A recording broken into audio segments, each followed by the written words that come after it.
This story takes us to the Rio Grande Valley of South Texas, where our reporter and crew joined up with the Border Patrol on a dusty strip of land that hugs the Rio Grande called Rincon Village.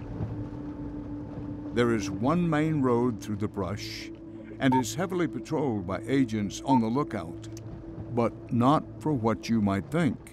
208, I'm close. Instead of chasing and capturing suspects as they have done for decades, agents now find that many of the border crossers are seeking them out, hoping to surrender. And it often happens right here. So this road right here, this is where the smugglers bring the unaccompanied children and the family units across. The family units are looking for the first agent to turn themselves into. They're not necessarily trying to hide from us actually at all. Robert Rodriguez has been patrolling this stretch of South Texas for years. He's a supervisory agent with the U.S. Border Patrol in McAllen. So as we're patrolling, what we're looking for is we're looking for this, what we call foot sign. I have a very obvious footprint right here of a child, right? A lot smaller, and then you have an adult here with them. Some of this looks fairly decent, so let's do this. Let's go down, and maybe we'll run into somebody. Most of the people whom Robert Rodriguez encounters have made their way to the United States from the so-called Northern Triangle, El Salvador, Honduras, and Guatemala. It is one of the most violent regions in the world today. Gangs, such as the notorious MS-13, rule the countries and continue to drive families out. The conditions got so bad, the United States began granting asylum to many people who flee the violence. Or the U.S. did, until President Donald Trump. The previous administration enacted an open-door policy to illegal immigrants from Central America. Welcome in. Come in, please. Please.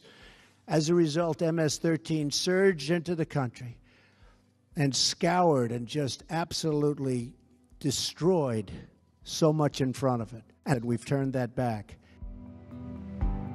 Mr. Trump wants to close what he calls a loophole that allows refugees to apply for asylum. He wants them quickly deported because many are, according to President Trump, criminals or members of gangs like MS-13.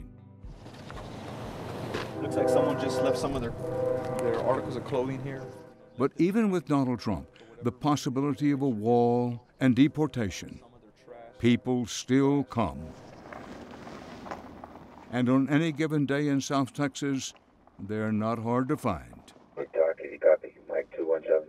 Rodriguez hears over the radio that an agent has made contact. One of the agents is tracking a group, and I'm not sure yet if he's got visual of the group, but he's already requested support. We're gonna go that way, okay? ETA about 5 mics, I'm 13. The agent encountered the group. Immediately the coyote, or the smuggler, the guide, he just abandoned the group, ran south, he left them there. They've already got one female in custody that was left behind in an extremely dense area. When we arrive, agents are escorting a woman from the thick brush. Pásale para acá, señorita. ¿De dónde eres? El Salvador. Del Salvador. ¿Cuántos años tienes? 20. 20 años. This is Sylvia. She says it's been 3 days since she's had any food or water. Pushed out by local gangs, she left behind her grandmother in El Salvador. I was being threatened. In my country, the situation there is dangerous. They threaten you for just about anything. It has been a month-long journey for Sylvia. She crossed the border with a group of 5 people, including her smuggler. When we first came, we had no issue. I would take it slow and at times fall. I have scrapes all over my body. I couldn't keep up. The coyote told me, "Stay here. We're not going to be able to take you anymore." It just goes to show how they don't see him as human beings. They just see him as a commodity, as money, just trying to get what he could north, leaving her behind to pretty much to die. Unlike the apprehensions of Mexicans, Sylvia isn't arrested or handcuffed. She's loaded in a Border Patrol van and sent to a processing center. And unless she has a criminal record, she'll be released with an ankle bracelet to be with her mother in Indiana, with the promise to return later for an asylum hearing. Back in the car, it's only minutes before another family is found. This family unit here, they're not too dirty. They haven't been exposed to the elements too much, right? At least on our side. What happened in this case is they were smuggled across and they were put on a main road. The smuggler told them, take this main road, just follow it north until you run into the first agent. Turn yourself into the first agent, as opposed to the other female that we ran into. So you can see the difference in the smuggling attempt. Nosotros somos del Salvador. We're from El Salvador. The situation there is really bad, especially for boys. We can't let our sons roam the streets. They'll disappear, and you won't be able to find them. If there's an option for me to go somewhere to escape what's happening, why wouldn't I leave? That's really why one does it, for your children. It's the reality on the ground for agents of the Border Patrol, mothers with young children, or children traveling alone, just appearing suddenly out of the brush. And that's what happens next. Hey guys, any units near Rincon? Copy Mike A3. We have a group, good-sized group, family group. Family units coming up from the 130. We come upon a road full of Central American families and several young children who have made the trip by themselves. Hola, patrulla fronteriza. We can't show you the faces of the children who traveled alone. ¿Cómo están? Espérense ahí. ¿De dónde vienen? Honduras. De Honduras. ¿Cuáles son sus hijos? Esos, a ver, ¿cuántos años tienes? 15. 15 años. ¿Y usted? 14. 14 años. ¿Usted, señorita, dónde eres? De Honduras. ¿De Honduras? ¿Es tu hijo solamente él? Solamente él. ¿Y usted, mijo? De Honduras. ¿De dónde? ¿Vienes solo? Sí. ¿Vienes solo? Sí. Okay. The reality on the ground is much different than the rhetoric in Washington.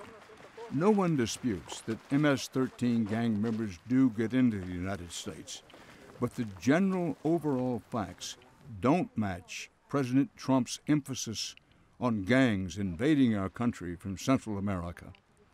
Many who come are children fleeing the gangs, or mothers escaping the gang horrors of Central America and bringing their children with them for a chance at a better life. In 2017, more than 100,000 Central Americans arrived and surrendered to the Border Patrol. Most are like what we found, scared families, small children trying to get away. This particular group advised that they were on the Mexican side of the river for a day, over a day, before they got crossed over here to the United States. They've been on the United States side for about an hour and a half to 2 hours, they said. A lot of them were thirsty. None of them had any water with them, no food. This mother traveled here from Honduras with her 2 children. I'm here because the economic situation in Honduras doesn't allow me to take care of my children. In my town, the extortionists wanted them to sell drugs. If you say no, they'll kill you. Forced out of her home by local gangs and leaving her daughters behind, this mother traveled here from Guatemala with her 16-year-old son. They threw us out of our home. We didn't even have a place to go. My family had to leave, and we came here. It's taken her about a month before finally arriving on U.S. soil, just the clothes on their backs and sleeping in the mountains. There were moments when I would tell him, son, wait for me. I can't make it. He would tell me, come, mommy, there will be someone soon who will find us. And with God's grace, he placed you all in front of us. One of the mothers we spoke with was visibly shaken. Hungry and thirsty, she feared that she and her children wouldn't be found by Border Patrol agents.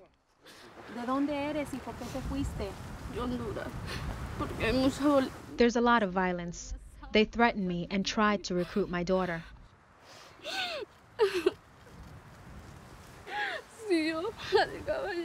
They would tell me what kinds of things they do to my children. One of the gangs followed us constantly. We came thirsty and hungry, sleeping in the street. I want my children to go to school and make something of themselves, not to grow up in that violence, being obligated to do something they don't want. Thank you to my God. We thought no one would find us here.